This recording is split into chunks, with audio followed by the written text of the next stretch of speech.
Hai, apa kabar? Semoga kalian semua selalu sehat, selalu dalam lindungan Allah Subhanahu wa Ta'ala. Kali ini gue mau cerita tentang tulisan yang gue tulis sendiri dalam sebuah buku antologi.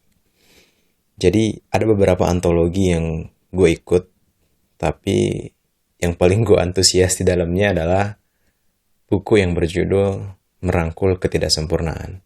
Gak tahu kenapa, di kelompok ini gue sangat antusias, gue sangat seneng banget sama orang-orangnya, dan terutama tulisannya mengangkat tentang self-improvement, tentang pengembangan diri, bagaimana kita mencintai diri sendiri, dan bagaimana kita bisa merangkul ketidaksempurnaan, menerima kekurangan diri, dan merangkulnya. Karena ternyata yang membuat diri kita terluka bukan kekurangan kita, tapi kita selalu melihat kelebihan orang lain, kehebatan orang lain, dan tidak menyadari bahwa setiap orang itu punya kekurangan dan juga kelebihan. Nah, kita itu kadang-kadang mengkerdilkan diri kita sendiri dengan melihat kekurangan dan mengolok-oloknya. Nah, harusnya kita itu merangkul kekurangan diri kita dan terus memperbaiki diri dengan kelebihan-kelebihan yang kita miliki. Nah, tulisan yang gue tulis di sini, ini merupakan pengalaman gue sih sebetulnya tentang rasa syukur, tentang gimana dulu gue sangat gak bersyukur sama kehidupan gue, dan judul tulisannya adalah Mafahim Kehidupan. Tentang bagaimana kita memahami kehidupan. Kadang-kadang kita itu memahami kehidupan dari sudut pandang yang salah. Kita kekeh bahwa sudut pandang kita adalah sudut pandang yang paling benar, padahal ternyata belum tentu. Bisa jadi orang tua kita, bahkan orang lain yang dekat dengan kita, sudut pandang dia bisa menjadi lebih benar daripada sudut pandang kita dalam perspektif yang berbeda. Gue bacain ya tulisannya, nanti kita sama-sama komentarin. Mafahim Kehidupan. Dalam sebuah ceramah, Kiai Haji Abdullah Gimnastiar atau yang sering disapa Agim menjelaskan bahwa tidak ada yang namanya taubat nasuha sebelum manusia itu mampu jujur kepada diri sendiri. Jujur dan menerima bahwa dirinya memiliki banyak dosa dan kekurangan. Selama manusia itu masih menyangkal bahwa kebenaran adalah hak prerogatif dirinya, maka bisa dipastikan dia tidak akan menemukan kebenaran dalam versi aslinya. Menurut saya kebenaran itu ada 3 versi. Kebenaran menurut saya, kebenaran menurut kamu, dan kebenaran menurut versi sebenarnya. Sayangnya, kita tidak mampu melihat fakta secara utuh. Seringkali kita terlena dengan kebenaran menurut versi sendiri, sehingga lupa bahwa ada kebenaran dari pihak lawan bicara kita. Saya pernah berbincang dengan seorang teman yang bertugas sebagai call center aduan gawat darurat di sebuah daerah. Banyak aduan yang masuk, bukan hanya tentang perampokan atau penculikan. Justru, aduan yang paling banyak adalah tentang kekerasan dalam rumah tangga. Hal ini sangat menarik perhatian saya. Kok bisa? 2 orang saling mencintai, berlaku saling menyakiti pada saat yang berbeda. Menariknya lagi, kejadian seperti ini meningkat jumlahnya ketika terjadi libur panjang. Kejadiannya bervariasi, ada yang merasa bosan karena terlalu lama bersama lebih dari 2 kali 24 jam sehingga potensi konflik dan ego pribadi tidak dapat ditekan dan keduanya bersikeras merasa bahwa dirinya yang paling benar. Saya masih ingat ketika seorang adik bercerita kepada saya bahwa orang tua mereka bertengkar hebat setelah pulang liburan dari luar negeri. Liburan keluarga mereka menjadi liburan yang paling mengerikan karena diisi oleh percekcokan ayah dan ibunya.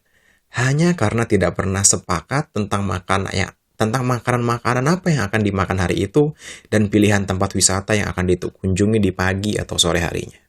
Kedua orang tuanya bekerja setiap hari, bahkan kadang di akhir pekan mereka tetap bekerja untuk mengambil lembur.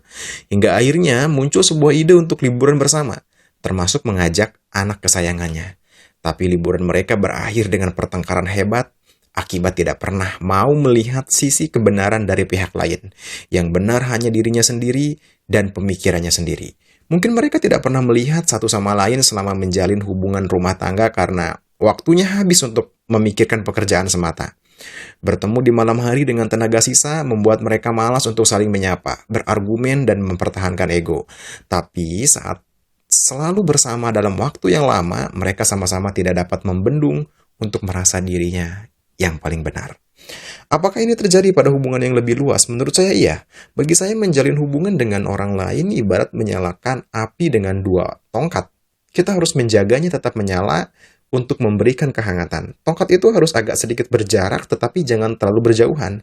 Bahkan jika terlalu dekat pun biasanya api akan lebih mudah mati. Rasulullah pun mengajarkan hal yang sama, bahwa cinta dan benci hanya boleh sekedarnya saja. Cintailah orang yang kamu benci sekedarnya, sebab boleh jadi cinta yang hari ini paling kamu cintai, besok menjadi orang yang paling kamu benci. Dan bencilah orang yang kamu benci juga sekedarnya saja. Sebab boleh jadi yang hari ini paling kamu benci, besok jadi orang yang paling kamu cintai. Biasanya, pemikiran kita berubah ketika mau menempatkan perasaan dan pemikiran pada sudut pandang orang lain. Ketika saya lulus sekolah dasar, saya mengalami ketakutan yang sangat luar biasa. Tidak seperti teman-teman yang lain, mereka sangat bersemangat ketika berganti seragam dari putih merah menjadi seragam SMP. Saya merasa bahwa orang tua tidak menyayangi anaknya lagi. Mereka akan membuang dan menelantarkan saya waktu itu. Bukan karena saya putus sekolah, tapi saya harus menempuh pendidikan pesantren dan juga sekolah. Saya yang terbiasa hidup dengan nyaman dengan segala fasilitas yang ada di rumah, harus memulai membiasakan diri dengan fasilitas serba kekurangan dan tekanan yang cukup hebat untuk mengimbangi pendidikan sekolah sekaligus pendidikan agama waktu itu. Saya marah dan jadi anak pemalas. Saya pikir dari sudut pandang sendiri bahwa yang menginginkan hal ini adalah orang tua. Untuk apa saya serius belajar? Karena ini bukan keinginan saya. Tidak cukup sampai di situ, setelah lulus SMP, harus tetap bertahan hidup di sekolah kehidupan yang cukup menyakitkan bagi saya, bagi anak seusia saya waktu itu. Semasa SMA, saya harus tinggal di masjid dan menjadi marbot masjid sekolah. Kisah ini juga saya tulis dalam buku antologi Bangkit dari Rasa Sakit. Saya menjadi anak terusir karena gagal masuk SMA favorit. Kebanggaan orang tua saya waktu itu, hingga akhirnya saya menjalani kehidupan abnormal, tidak selayaknya anak-anak sekolah. Kadang-kadang saya menjadi pemulung sampah plastik untuk dapat uang tambahan supaya bisa makan enak. Istilah kami waktu itu adalah perbaikan gizi. Setelah beberapa hari makan satu telur dibagi dua, malah kadang hanya ikan asin yang sudah dihangatkan berhari-hari. Beruntungnya saya di saat sulit seperti ini banyak teman-teman yang mendukung dan ada beberapa sahabat yang sering menemani tinggal di masjid. Saya salah satunya adalah ada Kang Andi salah satunya yang saat ini kita punya bisnis bareng di bidang peternakan. 7 tahun setelah lulus sekolah, baru saya mengerti dan memahami maksud dari orang tua yang menjauhkan saya dari rumah dan harus segera menyapih saya, anak pertamanya. Masa kuliah menjadi masa yang lebih mudah bagi saya. Saya sudah merasa lebih dewasa, lebih kuat dari teman-teman yang lain. Mereka masih sibuk mendisiplinkan diri untuk menyelesaikan tugas. Saya sudah biasa menjalani tugas di luar jam kuliah. Mereka masih meraba-raba bagaimana kehidupan bermasyarakat. Saya alhamdulillah sudah lebih dulu dan tahu bagaimana cara bertahan hidup saat kondisi sulit. Lebih penting dari itu, saya belajar bahwa maksud orang tua menyapi lebih cepat bukan untuk maksud membuang, apalagi menelantarkan. Tapi itu adalah pendidikan terbaik bagi saya. Serius, itu pendidikan terbaik bagi saya. Belum tentu anak-anak yang lain bisa mendapatkan apa yang saya dapatkan hari ini. Nah, inilah mafahim kehidupan. Memahami kehidupan dengan lebih menyeluruh. Bukan tentang sudut pandang pribadi yang terkadang salah jika tidak menyikapinya dengan ketawaduan. Jujur pada diri sendiri menjadi penting. Tidak menyangkal dan menerima takdir. Lebih bagus lagi jika kita mau belajar mencintai takdir dengan cara mencintai diri sendiri. Hikmah baru kita sadari saat semua masalah berubah menjadi berkah. Hikmah tidak akan datang kepada mereka yang ditimpa masalah, kemudian mengedepankan amarah. Saya teringat dengan seorang teman yang mengeluh. Mengeluh karena tak kunjung dapat pekerjaan, padahal sudah melamar pekerjaan itu kemana-mana. Ada juga teman yang mengeluh stres karena beban kerja yang ditanggungnya nggak sesuai dengan gaji yang ia terima. Ada juga orang yang mengeluh karena bosan dengan pekerjaan yang ia jalani. Ia ingin pindah kerja ke tempat yang menurutnya lebih menantang. Seolah dunia ini isinya hanya sekedar keluhan. Saya tidak terlalu suka dengan cerita-cerita semacam ini. Akhirnya, saya hanya bisa mengatakan bahwa terkadang keadaan kita saat ini adalah impian bagi banyak orang. Hari ini bisa saja kita ini sedih dan terluka. Tapi percayalah, hari ini, hari di mana kamu menangis adalah hari yang membuat kita tersenyum kemudian. Masih ingat, dulu kita menangis karena tidak mampu berhitung di sekolah. Atau karena melihat teman-teman makan es krim, sementara kita tidak. Percayalah, selalu ada jarak antara siapa kita hari ini dengan siapa kita di masa yang akan datang. Karena kita bertumbuh setiap kali kita terluka. Jangan terlalu lama bersedih karena keadaan hari ini bisa jadi adalah impian bagi banyak orang.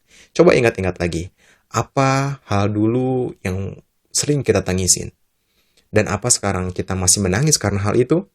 Atau kita melihat diri ini sama seperti melihat film komedi kayaknya ya, yang paling lucu. Hidup ini harus tetap dilanjutkan apapun alasannya. Jika kamu terus-menerus berkutat pada hal yang sama, bagaimana mungkin ada hal episode baru dalam kehidupan? Sementara episode sedih terus kita putar berulang-ulang. Bukankah pelangi selalu muncul setelah ada badai? Mungkin kalimat seperti ini terlihat sangat klasik ya. Saking dalamnya derita yang kita alami. Ya terserah. Karena memang hidup ini selalu memberikan pilihan. Saat kita sampai pada kalimat ini pun, ya ini adalah sebuah keputusan untuk terus lanjut mendengarkan atau membaca dalam buku ini. Tidak semua manusia akan sukses. Saya tahu itu. Tidak semua manusia akan sukses. Pasti ada orang-orang yang gagal. Tapi manusia diberikan pilihan untuk sukses pada episode tertentu. Teruslah mencari episode itu. Dan jangan serakah. Semuanya selalu ingin berjalan sesuai rencana. Ingat, dunia ini milik bersama. Kita nggak sendirian. Jangan kita pikir ketika kita sukses semua orang lain bahagia. Enggak.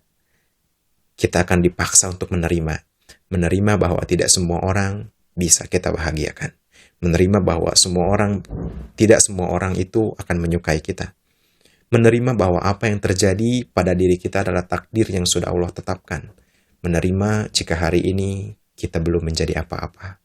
Tetaplah bersangka baik.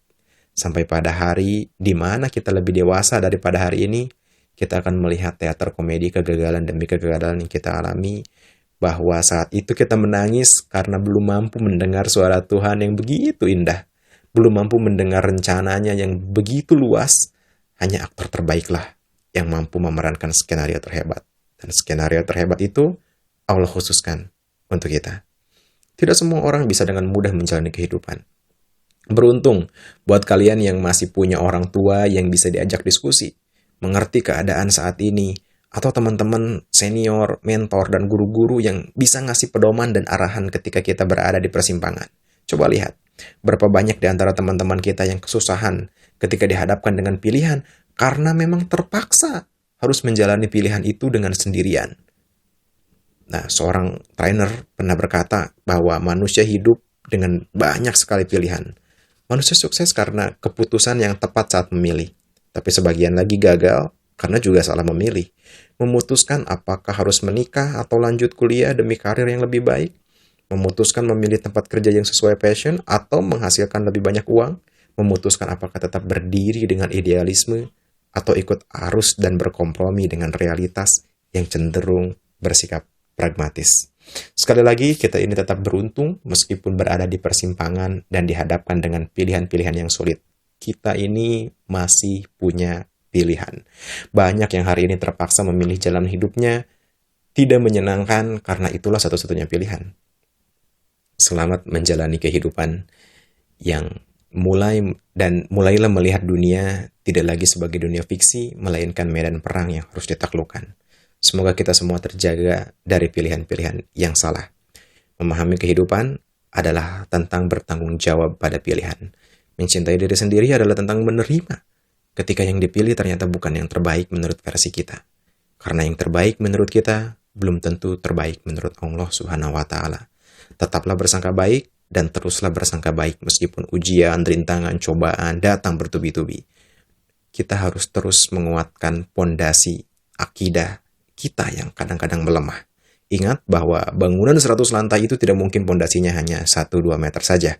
Bangunan megah 100 lantai itu pondasinya mendalam dan itu sangat menyakitkan. Terimalah dan ubahlah sudut pandang dengan menyeluruh sambil tetap menerima dan jujur pada diri sendiri bahwa diri ini memiliki kekurangan.